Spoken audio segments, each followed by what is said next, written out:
Long endurance డ్రోన్లు, పర్వత రాడార్లు సహా 67,000 కోట్ల రూపాయల విలువైన సైనిక ఆధునికీకరణ ప్రాజెక్టులకు కేంద్రం ఆమోదం తెలిపింది.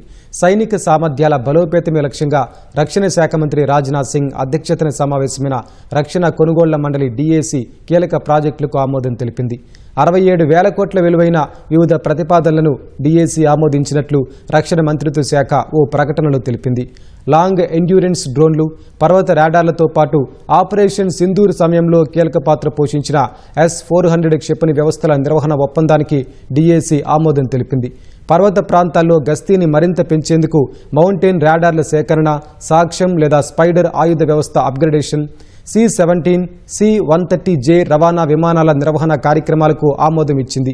యాంటీ సబ్మెరైన్ యుద్ధ మిషన్ల కోసం compact autonomous surface craft, BrahMos fire control system, లాంచర్ల సేకరణ, Barak 1 point defence missile system అప్గ్రేడేషన్కు DAC ఆమోదం తెలిపింది. BMP ఇన్ఫాంట్రీ కాంబాట్ వెహికల్స్ కోసం థర్మల్ ఇమేజర్ ఆధారిత డ్రైవర్ నైట్ సైట్ సేకరణకు ఆమోదం లభించింది.